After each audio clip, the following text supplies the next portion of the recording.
The following podcast contains advertisements.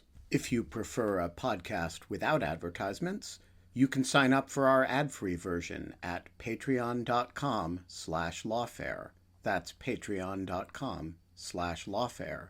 You'll get rid of the ads and we'll be very grateful. They are advancing a narrative of Taliban inevitability, right? All of their messaging is effectively, it's only a matter of time before we take over the country. And so you should side with us now if you are, an Afghan on the ground. So they're steadily advancing that narrative, both nationally and locally. And in conjunction with that, they are sitting in Doha, continuing to meet with government representatives, not offering any concessions, but making it clear that they are there if and when the government is willing to come talk to them and to effectively surrender. And so that's the strategy that we've seen the Taliban put into practice, again, as the U.S. has taken its thumb off the scale and begun to withdraw. I'm Scott R. Anderson, and this is the Lawfare podcast for July 27th, 2021. The United States is just over a month out from completing its full military withdrawal from Afghanistan. But as U.S. troops have moved on, the situation on the ground has only gotten more challenging, with the Taliban claiming control over a growing portion of the country. In recent days, the United States even re-entered the arena with airstrikes on the Taliban, intended to reinforce U.S. support for Afghan security forces and dissuade a major Taliban offensive on Kandahar, Afghanistan's second largest city. Whether this will be enough to stave off a broader Afghan civil war, however, remains to be seen. To get a better sense of the state of things, I sat down with Dr. Jonathan Schroden, director of the Countering Threats and Challenges program at the nonprofit research and analysis organization CNA. We discussed how the withdrawal has gone so far, the impact it is having on the ground, and what it all means for the future of Afghanistan. It's the Lawfare podcast for July 27th. Jonathan Schroden on the state of the Afghanistan withdrawal. Jonathan, we are now a little over a month out from what has become the new deadline for the U.S. withdrawal from Afghanistan, August 31st, which itself is obviously about a week and a half earlier than the original withdrawal target of September 11th. Give us a sense of where we are on the withdrawal. What is the current status of U.S. forces in Afghanistan, the trajectory, and how effectively this withdrawal has been executed thus far? Sure. And let me start by saying thanks for having me on. I really appreciate the invitation to join you today. So it's worth recapping quickly where we ended with the Trump administration before President Biden decided to withdraw fully from Afghanistan. So when President Trump left office, he had ordered the reduction of U.S. forces in Afghanistan to no more than 2,500. And as those who follow these numbers closely will know, right, the Pentagon has various tricks that it can use to get the numbers slightly higher than whatever the White House limit is set. So the real number was probably closer to 3,000, but it was in that vicinity. And as you said, President Biden in mid-April, after a policy review, decided to fully withdraw U.S. military forces from Afghanistan. And so since that time, the U.S. military has been moving out in earnest to effect that withdrawal. And the speed of the withdrawal, I think, has surprised a lot of people, certainly surprised a lot of Afghans. And to those who follow military operations closely, I don't think the speed of it was actually that surprising. It's worth recognizing that even though the U.S. and the Taliban have a signed agreement, and supposedly as part of that agreement, the Taliban agreed to not attack U.S. forces, especially as they are withdrawing. And so the withdrawal has proceeded not under fire per se, but certainly under threat. The U.S. can only trust the Taliban so far. And there are many other insurgent groups in Afghanistan, such as the Islamic State, the Islamic Movement of Uzbekistan, and many others, that the U.S. doesn't have such agreements with. And so the withdrawal, while not under fire, was definitely under threat. And that's a very difficult type of military operation to perform, to undertake. And so it's not surprising that the US military would seek to do that as quickly as possible so as to limit the window of vulnerability to US forces during that very dangerous set of missions. In terms of what that actually looked like, the retrograde. So again, when President Trump left office, the US was occupying somewhere in the vicinity of a dozen different bases scattered across Afghanistan's territory.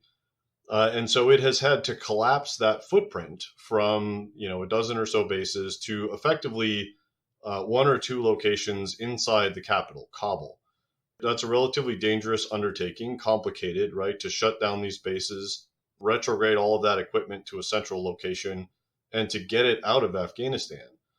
Again, all while under threat from various insurgent groups. And so they've managed to do that, to get all of it, right? They've had to triage what equipment they wanted to somehow ship out of Afghanistan or leave behind or destroy. And so, right, it took a lot of effort to sort that all out and then to actually do those things. So the military has announced that they've flown somewhere in the vicinity of 1,000 C-17 loads worth of cargo. And if you're not familiar with a C-17, it's a fairly large cargo airplane that the U.S. military has. So about 1,000 of those full of stuff has been flown out of Afghanistan. They've shipped quite a lot of material by truck as well, mostly through Pakistan to various ports where they can load it on ships and get it back to the United States or elsewhere. And they've turned over a lot of stuff to the Afghan security forces and destroyed a fair amount as well. And so at this point in time, as of last week, U.S. Central Command, which now has responsibility for the mission in Afghanistan, announced that they were about 95% complete, which is to say that they've retrograded the vast majority of equipment at this point. There are no more U.S. airplanes based anywhere in Afghanistan, for example. And the remaining, military footprint, if you will, is really down to about 600, 650 or so troops, which are either based out of the U.S. Embassy or at the airport in Kabul. And those troops are now no longer under the command of a four-star general, General Scotty Miller, who had been the U.S. Forces commander for the last 3 years or so, stepped down within the last couple of weeks. And the commanding officer in Afghanistan is now a two-star Navy Rear Admiral SEAL by the name of Peter Vaisley. And so that's where things stand right now in Afghanistan militarily. Now, even as we've seen this withdrawal take place, by most accounts, I think it's a fair descriptor, although feel free to disagree, relatively effectively and efficiently as planned, in contrast perhaps with some prior withdrawal experiences in Iraq, which happened on a very condensed time frame, and certainly in Syria, which happened on an even more condensed time frame in recent years. We haven't seen quite the incidents of facilities being rapidly evacuated, things like that taking place, equipment being left behind in large scale unintentionally or in less than ideal circumstances. But we have seen a change in the security dynamics within Afghanistan, and particularly in relation to the relationship between the Afghan government, which the United States and coalition forces, of course, are backing, and the Taliban, which has been mounting an offensive. What's the state of that offensive as we understand it right now, and where does the momentum appear to be? Where does it appear to be headed? Yeah, it's a great question. This is another thing I think that took a number of people who aren't, very close watchers of Afghanistan by surprise, which is to say, in the wake of the U.S. announcement and then the commencement of the retrograde from Afghanistan, the Taliban decided to make a very, very strong push in a number of different areas of the country, in particular the north, where they have seized large swaths of rural territory, district centers, almost some entire provinces, for example, in Badakhshan up in the northeast. They've almost seized the entirety of these particular provinces. And that push really took a lot of people by surprise. I think for those of us that have watched Afghanistan very closely, especially in recent years, it's not entirely surprising that the Taliban have seized a lot of these rural areas. I mean, a lot of these areas were very lightly defended by the government to begin with. They had a very light Afghan security force presence there, especially in the north, where these areas were, traditionally strongholds of various warlords and militia groups, and weren't particularly sympathetic to the Taliban. So the government thought they were relatively safe in having a lighter footprint there, as opposed to, for example, the South, which has traditionally been the heart of the Pashtun-led insurgencies. And so, the Taliban made a push up north. The fact that they made a push at all, I don't think was particularly surprising, right? I mean, you can imagine as the U.S. leaves, the Taliban feel emboldened to test the Afghan security forces and see how they do, without the U.S. airstrikes support and logistics support and advisors and all of that. So the fact that the Taliban made a push, I don't think was particularly surprising. That they chose to do so in the north was surprising, even to me. And it seems pretty clear that, over the last couple of months, what their strategy is, or at least what has emerged as their apparent strategy. And that includes a number of facets. So the first is this push, again, in the north, which is designed to capture a bunch of areas that, they had effectively surrounded or, again, were very lightly defended in the first place. So think of these as relatively low-hanging fruit for the Taliban to go after. And they did so both for that reason, but also because these, again, were the traditional strongholds of various militia groups that they had, fought against in the past. And so seizing these areas was really a proactive and in some ways preemptive move on their part to try and cut the potential or actual formation of these militias or reformation of these militias off from their traditional modes of support, a lot of which come from foreign countries or are at least reliant on shipments of weapons and ammunition, et cetera, through various border posts. And that's sort of a second area that the Taliban have targeted, are these border posts. So both in the north, but also on the border with Pakistan, Spin Boldak, which is a very sort of well-known border crossing, as well as at least one major crossing with Iran, the Taliban have seized these. And really, they've done that for a few reasons. One is to cut off supplies from reaching government-held areas and the major cities. Another is to generate revenue. The vast majority of Afghanistan's internally generated revenue comes from taxes levied at border crossings. And so the Taliban are now capturing that revenue and denying it to the government. And it also puts them in a position where regional countries have to talk directly to the Taliban because the Taliban are now in control of these border posts that these other countries rely on as well, right? So they've attacked border posts. And really all of this sets them up to then increase pressures on the cities and the more densely populated parts of Afghanistan to pressure them in what is really a siege type strategy. They're surrounding the provincial capitals, for example, increasingly encroaching on them and cutting them off from the ability to receive external supplies through the roadways, even through air corridors in some cases, in a goal to basically pressure the government and generate widespread, popular dissatisfaction with the government and to discredit the government. And all the while they're doing this, they are advancing a narrative of Taliban inevitability, right? All of their messaging is effectively, it's only a matter of time before we take over the country.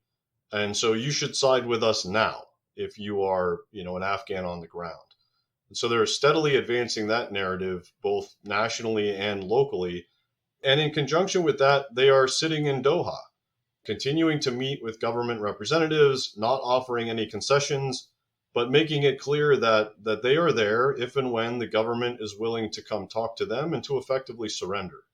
And so that's the strategy that we've seen the Taliban put into practice, again, as the U.S. has taken its thumb off the scale and begun to withdraw. We saw a pretty unique press conference take place, I think, in the last 24 hours in Afghanistan with General Frank McKenzie, one of the people kind of leading military operations there, talking about Taliban pressure on Kandahar. which would be a pretty major development. The idea that Taliban might be able to take over a major city, something that, at least by my understanding, they haven't accomplished quite yet or haven't prioritized. And part of the discussion that General McKenzie had as part of this engagement was talking about the support the United States was providing to Afghan security forces to this day, particularly emphasizing the role that airstrikes played and the fact the United States had taken in the recent days a number of airstrikes against the Taliban in support of Afghan security forces. Is this a shift in strategy on the part of the United States? Is it a move towards airstrikes, or is this a continuation of a pre-existing policy? And what do its limits appear to be? He notably didn't seem to commit one way or the other about the availability of similar air support after August 31st, after withdrawal is concluded. What role is the United States seeing itself playing in this struggle as it unfolds both before and after August 31st from here on out? Yeah, so the U.S., as it withdrew, I think, or at least from a White House perspective, it certainly seemed to me that the goal was to withdraw and to effectively turn this over to the Afghans with some degree of, significant continued funding support, but not much else, right? I mean, that was sort of the going in proposition was, we'll give you some money, and diplomatic support, and we'll leave some folks at an embassy in Kabul, but the rest of this is up to you. And what we've seen over the last couple weeks here with the U.S. now striking, reintroducing airstrikes and striking somewhere in the vicinity of 10 to a dozen different targets, depending on which reports you read, that's a bit of backtracking on the position of the administration. I mean, I don't think they had intended to continue doing that as the U.S. withdrew. And they've been pretty hush-hush about what the details of those airstrikes were, what the intended effects were, whether or not, to your point, whether or not they will continue after August 31st. No one in the administration will confirm or deny whether or not they will. And so, a lot of this appears to be the administration figuring out what it needs to do, or at least sort of what is the de minimis amount of support that it can provide Afghanistan without having the country collapse, going forward. And we're in a real period of flux here, obviously, with the Taliban offensive. The government has not responded particularly well to that offensive, either politically or militarily. And so, it remains to be seen whether the government can get itself into a more sustainable position, both militarily and politically. And the U.S. is, preoccupied with a bunch of different things. At the strategic level, right, there's many other things that the administration is concerned about other than Afghanistan, whether that's the pandemic, China, climate change. There's a long list of things that are much more important to President Biden than Afghanistan. And in addition to that, with respect to Afghanistan specifically, they've been seized of this issue of Afghan interpreters and, what to do about the special immigrant visa program.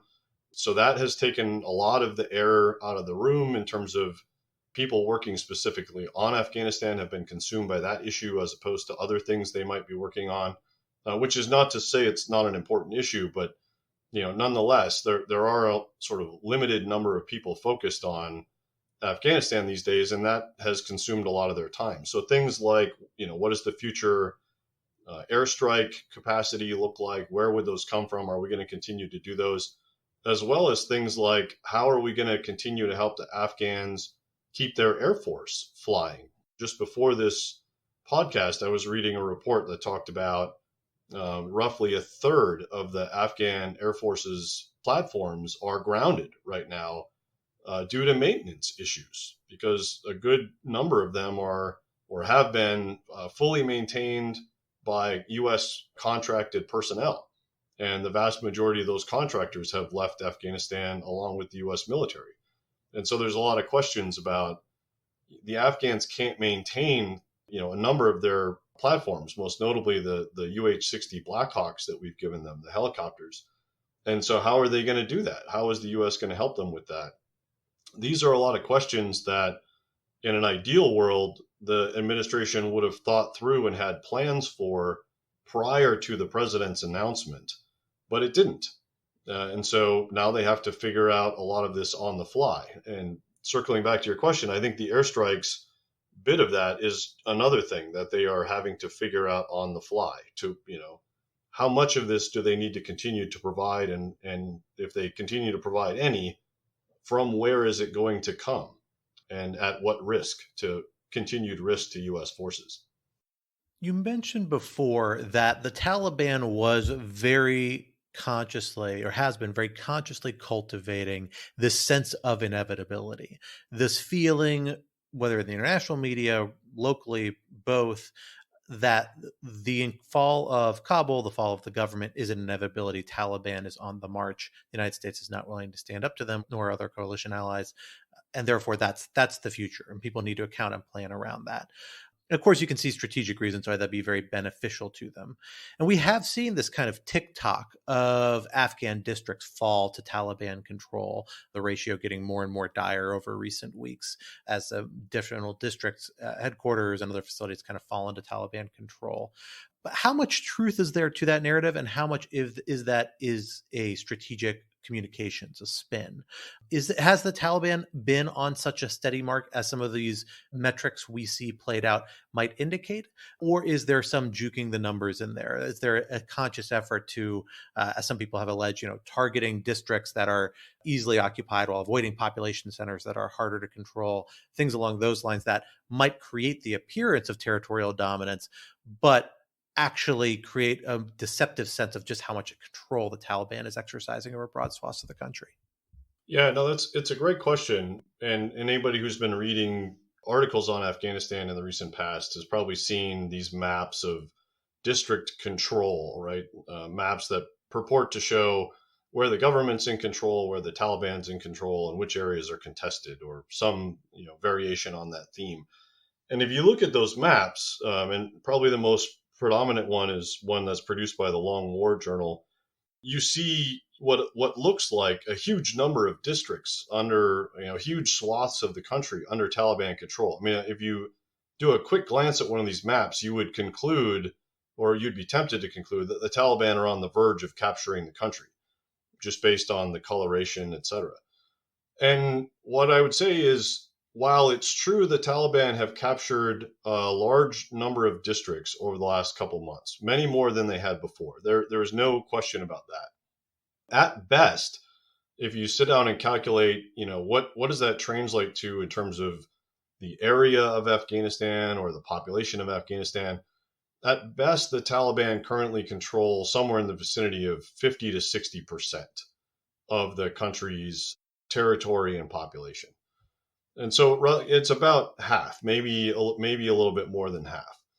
The Taliban, on the other hand, have come out and said publicly that they control 85% or more of the country.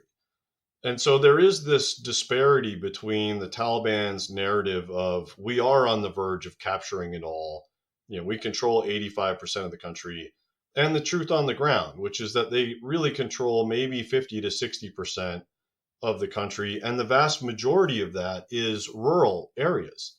And it doesn't include any of the provincial capitals of Afghanistan, any of the major, population areas.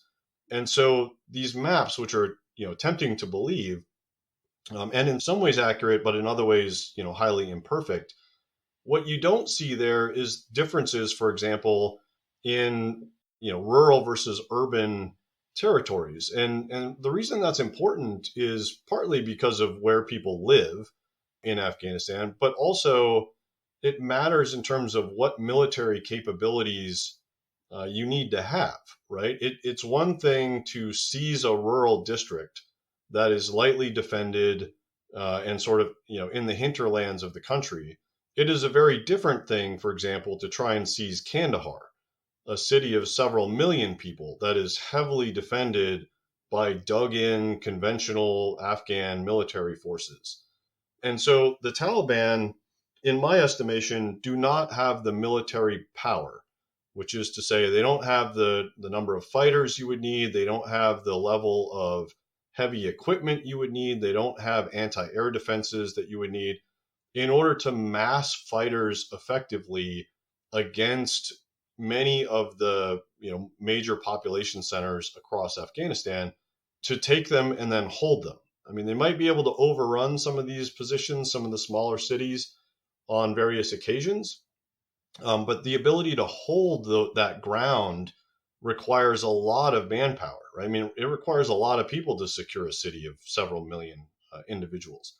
And the Taliban just aren't that massive a force, nor do they have, again, things like anti-air defenses, et cetera.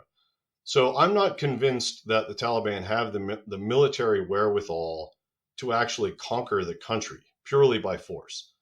Now, at the same token, I would say the Afghan government, the Afghan security forces, similarly, do not have the ability to militarily conquer the Taliban. And, when the U.S. was still present and we were providing something like 80 to 90% of the daily number of airstrikes in Afghanistan and providing advisory support, there had been more or less a strategic level stalemate in Afghanistan that had emerged in recent years. Now, at the tactical level, we could talk about whether it was really a stalemate or whether it was moving in various directions. But strategically, a stalemate had been reached. Now, with the U.S. taking its thumb off the scale by withdrawing its military support, especially, again, the 80 to 90% of the airstrikes that it was providing, what you're seeing is a recalibration of military power on the ground. And it's going to take some time for the two sides to test each other, to determine where they're strong and where they're weak and where they're effectively at loggerheads, and eventually to make decisions about, do they think they can continue to make gains militarily, or have they reached the limits of what their military power can provide, and therefore it's time to try something else, for example, a political track. And how that unfolds over the next 6, 12, 18 months in Afghanistan is going to be really hard to say. But I think that's what we're going to see is sort of continually backing and forthing, slugging it out in and around the cities, which is terrible for the Afghan people, but is likely to be the case for the foreseeable future. There's an interesting op-ed in the Washington Post yesterday or the day before from a former ambassador, U.S. ambassador to Afghanistan, Ronald Newman, who made a case that I think paints an interesting contrast with the messaging campaign that the Taliban has gone on, framing its rise as inevitable, making the case the United States needs to double down on support for the Afghan security forces, not necessarily in ending withdrawal, but financial support, assistance, potentially airstrikes, he notes as well. I believe this took place before the McKinsey press conference and some of the recent airstrikes, or at least before they were fully advertised and discussed as they have been now. And Ambassador Newman makes the case that this is necessary for substantive reasons, for the reasons you would expect funding and airstrikes to be useful, but also, and he really makes this his emphasis, part of the reason it's so interesting, for reasons of morale, to reverse the sense of abandonment or disinterest that he observes or maintains has been undermining the effectiveness of the Afghan government's pushback, particularly as military forces and security forces push back against the Taliban. Do you see much truth in that? It is true, it seems to me at least, that the United States has been a little coy, I think, as you've already suggested, about what the actual state of play is going to be after August, implying there's some support on the horizon, but without much details as to what. Is that hurting Afghan security forces, the sheer indecision or lack of clarity there, particularly the United States is intending to continue substantial assistance? Or is the reality on the ground less contingent upon the expectations of future support and more about the actual facts facing military forces there? Yeah, I read that op-ed as well, and I thought it was excellent in a lot of different ways, especially given that Ambassador Newman had just come back from Afghanistan. It was fascinating to read the things that he heard and sort of his personal assessment, somebody with long history in the country, as you know. I would say on the topic of morale, I think he was right in that the morale of the ANDSF is flagging, at least in parts, right? I mean, the commandos, the Afghan Special Operations Forces remain their most capable force. They are being used effectively in a lot of different places, although there have been a few counterexamples of that. But for the most part, they remain a highly effective force. You have to worry about their morale, though, because they're being heavily overused. And they're not getting a lot of support from the conventional parts of the Afghan security forces, in part because the police, the Afghan National Police, are hugely corrupt. And frankly, the U.S. and its coalition partners largely gave up on the police, 3 to 5 years ago. And so the police are, for the most part, a pretty ineffective force in Afghanistan. The army, on the other hand, is something that the U.S. Was heavily invested in, spent a lot of money and time trying to build the capacity up, and yet, the results are highly mixed. I mean, you have some units in the army that are pretty capable, have decent leadership, are willing to stand and fight and able to do so, and then you have many other units that, when faced with even a modicum of Taliban attack, and we've seen examples of, have turned and fled. Right. And then there's examples in between. But, none of that is good for morale. If units are turning and fleeing, right, that has domino effects in other parts of the force. The government centrally has been pretty unable to logistically resupply its forces in the field, in part because, as I mentioned earlier, right, the Taliban's strategy of siege has entailed seizing and cutting off a lot of the major roads around the country. And so it's very dangerous for the Afghan security forces to try and resupply their forces by ground. And so they've been reliant mostly on resupply by air for quite some time. And when the U.S. was present, the U.S. could help with that and did help considerably with moving supplies around the country and resupplying these far-flung outposts. With the U.S. withdrawal, not only have they lost a lot of the airstrike capability, which is very damaging for morale. If you're on the ground and you get into a firefight and there's no air support coming to help you out, that really weighs on your mentality, especially if you're an Afghan security force, Afghan soldier. And so, that's one aspect, but they've also not been able to resupply these outposts. And so a lot of the reports that you're seeing of units that have turned and fled is because the unit has run out of ammunition or run out of food or, run out of water in some cases.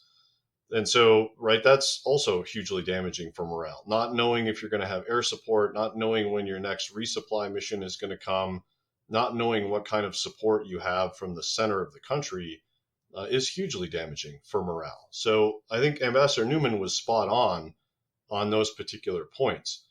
In terms of U.S. support for Afghanistan security forces and trying to do something about that morale, again, what I said earlier is the U.S., the going in position, I think here from the Biden White House, was that we would continue to pay for Afghanistan security forces, and that's the vast majority of what we would do.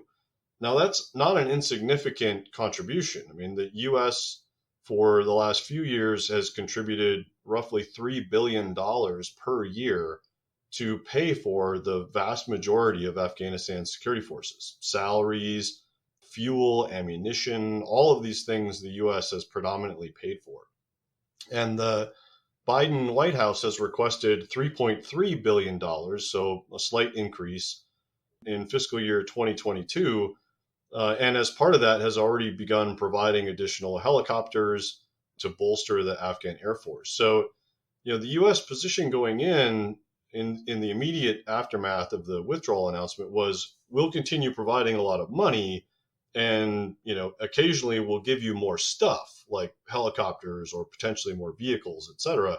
But again, the rest of it is over to you. And what has emerged over the last couple of months, in part because of this issue of morale, is that may not be enough to bolster the Afghan security forces to actually fight in the ways that the government and the U.S. would like to see Afghan security forces fight in the field. And so now the question is, okay, what else does the U.S. have to do in order to bolster those forces to get them to stand and fight and effectively counteract the Taliban? This introduction of limited airstrikes seems to be a calibrated attempt to do that, to try and bolster morale, to try and show the Afghan security forces, hey, we haven't totally left, we're willing to help you in these sort of extreme cases, How long that lasts probably depends to some extent on to what degree Afghan security force morale is bolstered by that, and to what degree they fight, stand and fight more than they have been, in a lot of cases to date.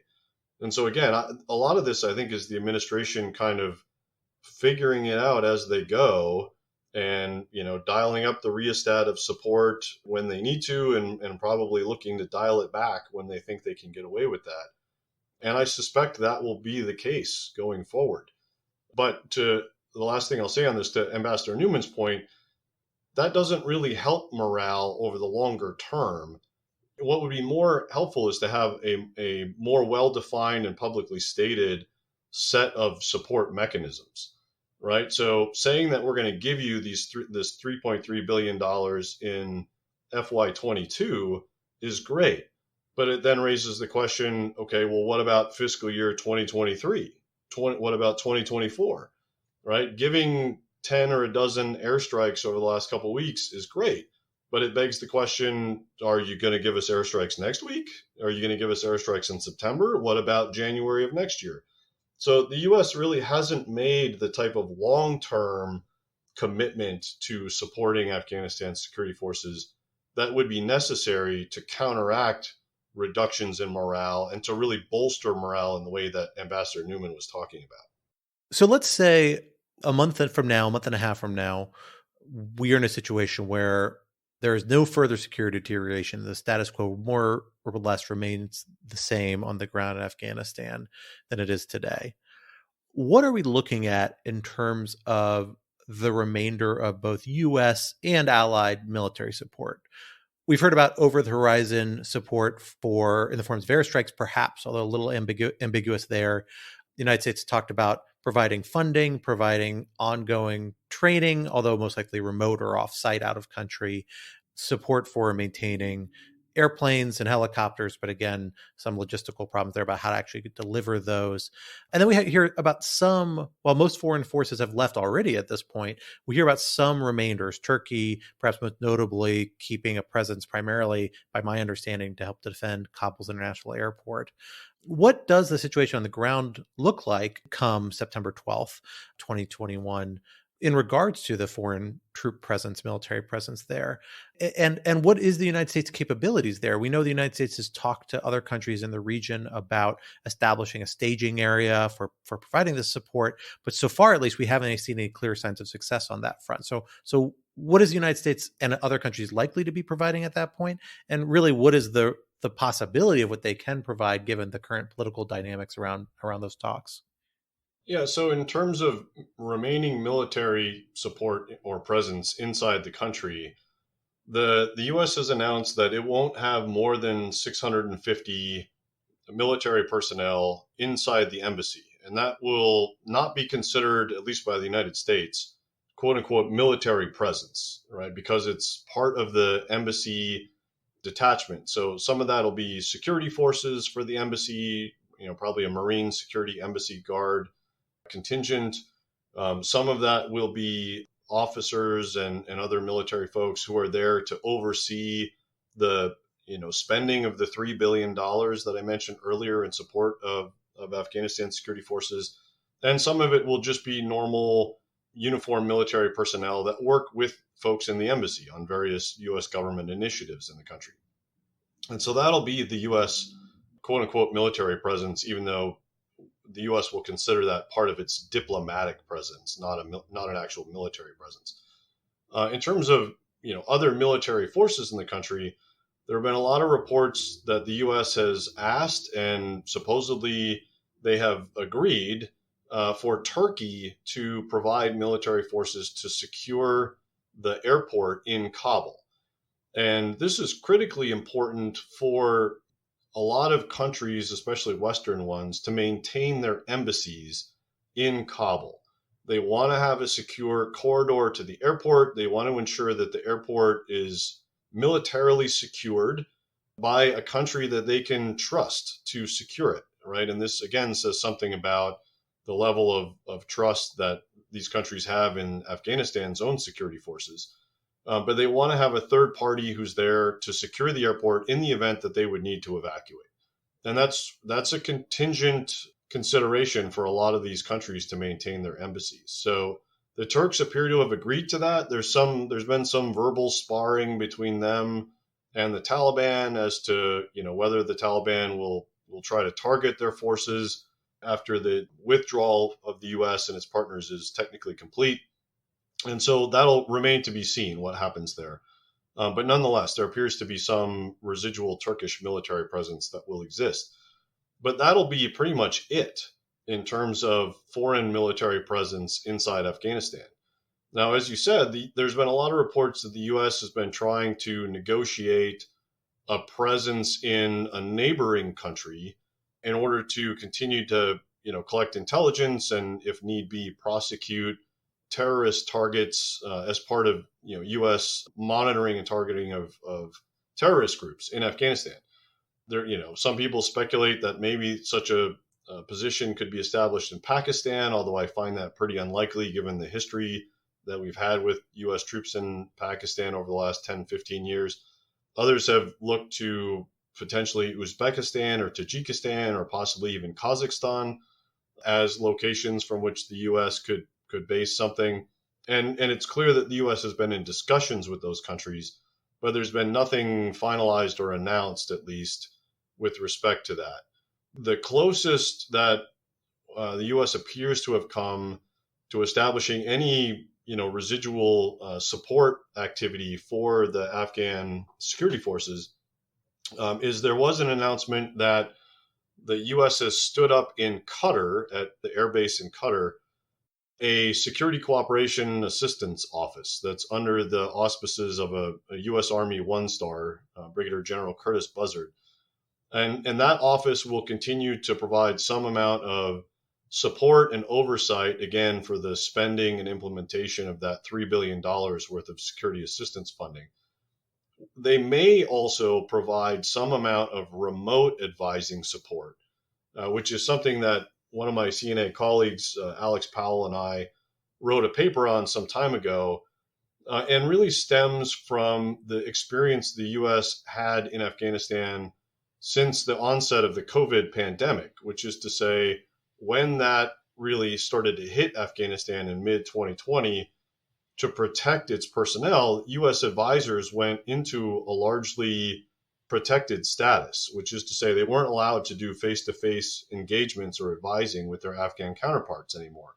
And they went to largely virtual means, so use of Zoom, email, WhatsApp, phone calls, etc., to continue to provide whatever advice they could to their Afghan partners.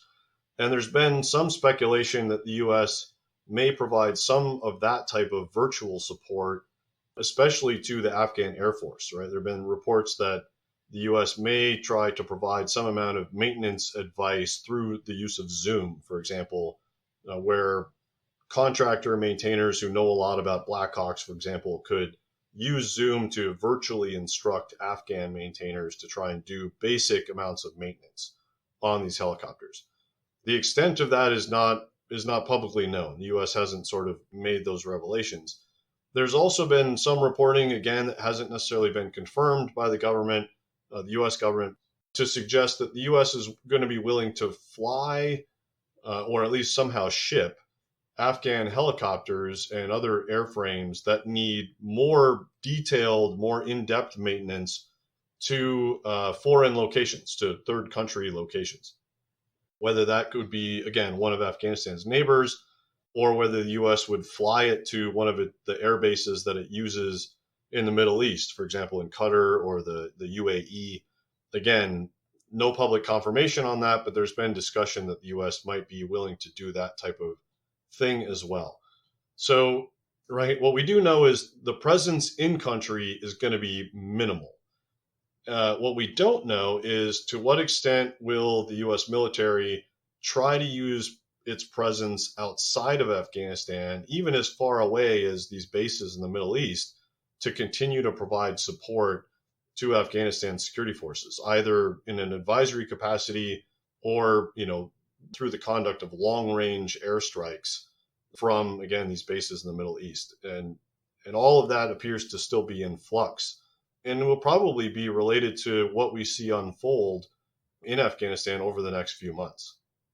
So as the United States departs, we are changing the dynamics of the neighborhood a little bit. Afghanistan shares a border, I should say, with a number of countries with which the United States has difficult relationships.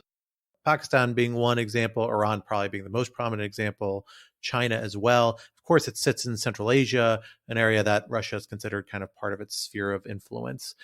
And many of these countries have historically criticized U.S. troop presence, arguably undermined it, taken steps to undermine it. I think we all recall reports about Russian bounties being paid by the Taliban on U.S. forces, many of which have been debunked subsequently, but nonetheless indicative of the sense that there has been active opposition to the U.S. presence in Afghanistan, U.S. military presence. But as the United States has moved towards the exits, how have those regional powers reacted? The prospect of chaotic, unstable, insecure Afghanistan certainly raises the prospect of, if nothing else, refugee flows that have been a problem in past periods of instability in Afghanistan that have caused major problems at Pakistan and elsewhere, but potentially much broader security problems for countries in the region as well. So how have those regional powers reacted, and how do they seem postured to form their policy toward Afghanistan, whether to promote stability there or otherwise hedge the risks that might arise from a U.S. withdrawal? Yeah, you're correct that most of Afghanistan's neighbors did not appreciate the U.S. having a presence in Afghanistan. Certainly, Russia did not, Iran, China, Pakistan, probably less directly hostile in some ways than Russia or Iran, but still not very happy that the U.S. would have a long-term presence there. But all of them were also of the view that while they wanted the U.S. to leave, they didn't want the U.S. to leave precipitously and leave a violent, chaotic mess on their doorstep. And so they are all in the position now of fearing that particular outcome, right? The U.S. announced it was going to leave. It has left pretty quickly after that. I think the pace of the withdrawal has surprised a lot of these countries as well.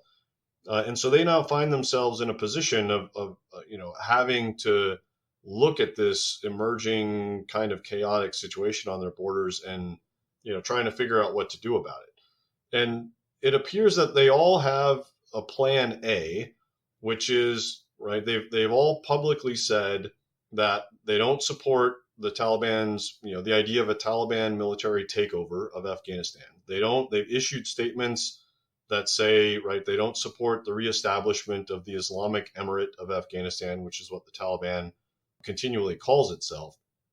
And so that their plan A appears to be to continue to press for a negotiated settlement in Doha and to continue to say that that's the only way that this conflict will be resolved. But at the same time, they all have a plan B.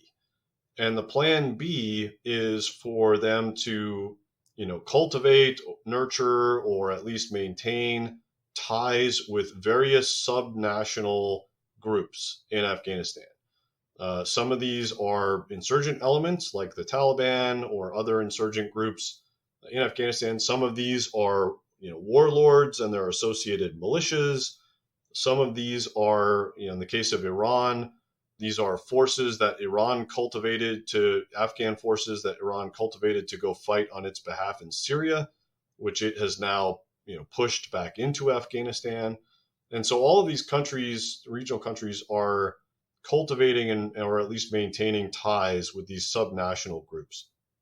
And the danger is, if it looks like plan A is not going to work out for them, that they will increasingly revert to enacting these plan Bs, which is to say they'll start funneling more and more support to these subnational groups. And the danger there is we could face a return to what existed in the pre-Taliban era back in the 90s, which is to say a widespread, more encompassing civil war in Afghanistan. And that's really the worst case outcome for anyone involved, whether it's, certainly any Afghans, that's the worst case outcome. It would be the worst case outcome for regional countries as well.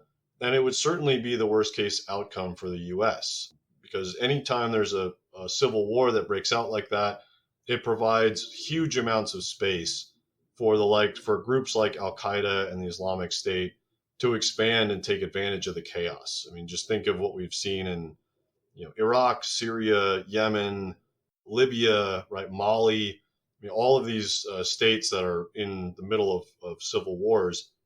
It just provides a huge amount of space for these terrorist groups to operate. So that's the worst case outcome for the U.S. as well. It's an interesting paradox, though, that the worst case outcome for all of these countries may still not be one that anyone can avoid, in part because the way that path comes about is everyone acts in their own self-interest as opposed to acting in the collective interest.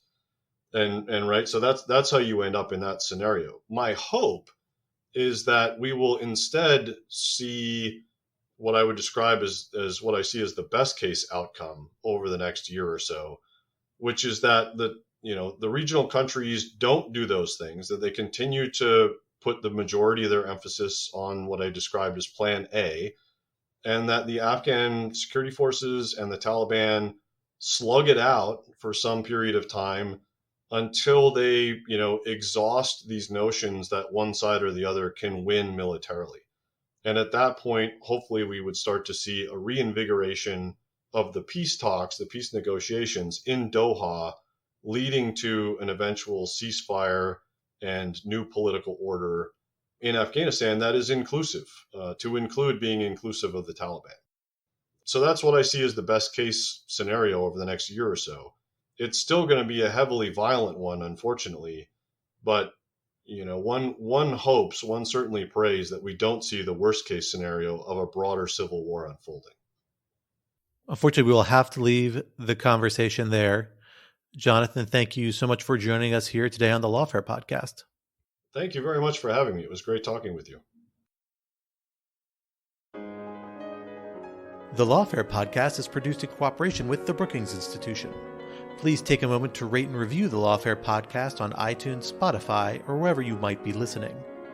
To gain access to an ad-free version of our podcast and other benefits, consider supporting Lawfare on our Patreon account at www.patreon.com/lawfare.